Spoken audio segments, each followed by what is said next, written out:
Good afternoon, everyone. My name is Vileenville, and I just wanted to give you some information on the two films that I had chosen for my final project. I stuck with a genre entitled controversial film. It is a very broad genre. I had to actually do a lot of research to find it, but it is something that I'm very interested in personally.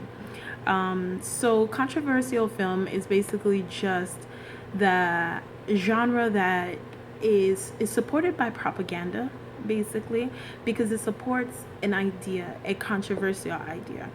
So, what I found in doing a lot of research, I found that two films really stuck out into what I was trying to relay in the aspect that controversy or race had a lot to do with many of the controversial films that we have watched.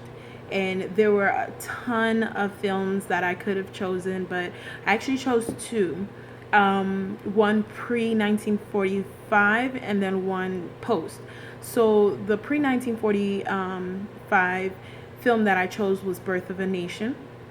And in itself, it's a very popular film. It's widely acclaimed, though it is very discriminative, and though it does have not even elude, but it explicitly shows the type of discrimination that people pro slavery group wanted to show as far as keeping people, enslaved. So, what I found interesting about this film is that the content was very discriminative, and although there were definite, there weren't as many censorships. There weren't any censorships, I believe, at all, actually, during the time that it was filmed. But I definitely found it interesting because of the way that it took the approach of montage. In other words, it really had a lot to do with trying to get an intellectual aspect to the film and what it was trying to portray as far as, freed slaves. So, in its editing and cutting, I found that The Birth of a Nation used one of the more recent techniques that we've learned, actually this week's techniques, with the Judah position. I found that there was one particular scene that really stood out, and it had to do with, the young young white lady running through the forest, running for her life as she had a newly freed black-faced slave running behind her. And what I found so astonishing is that during this time, with them being able to doing the cutting and the editing, you can almost presume that they ran in the entire, they covered the entire forest. But obviously that's not the case, because, in reality, you would get tired and you'd have to stop. So at one point, she's at the foot of the waterfall or the brook, and then in the very next shot, she's climbing up, the rocks, and she's, obviously, ultimately, she's going to fall to her death. But it just shows that the Judah position has that effect, that blink effect, in which where when you blink your eyes, there's still action going on, you just didn't see it. And it's done so eloquently that there's no pause or any question to wonder if this really would have happened in reality.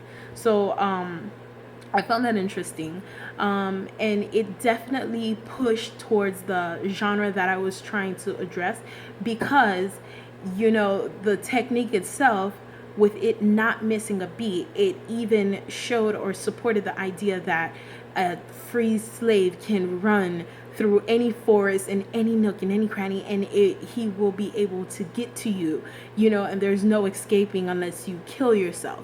And this is what's going to happen to our, white women, if we let these slaves go free. So I definitely found that very interesting. And it was just the use of the techniques that they had, and it was a lot of propaganda, like I said. Another, and we'll fast forward, in 1979, the film Mandigo came out, and I found that it also used that Judah position and that jump cut technique in many of the scenes.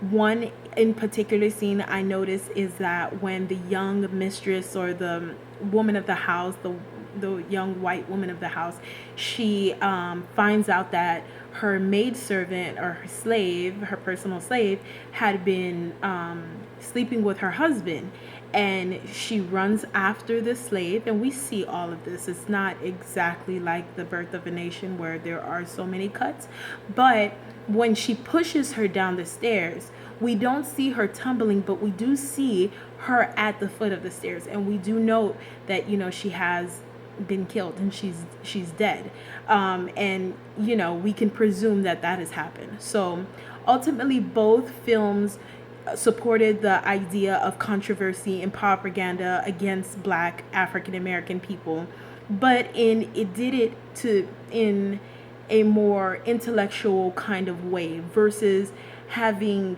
just explicit images. The cut, the editing, the positioning of the camera, the zooming, all of this supported the idea of what exactly, of the thought or the theme of pushing the evil intent that they believed African American men had towards white women. So I definitely found this was interesting, and I could not have honestly noted all of these things and understood all these things had it not been for this course, and had it not been for the lessons that we've learned about editing and film technique. So I'm very grateful of everything that I've learned, and if you have any questions, just hit me up. It's octaviavalentine82 at gmail.com. Thank you, and have a good one.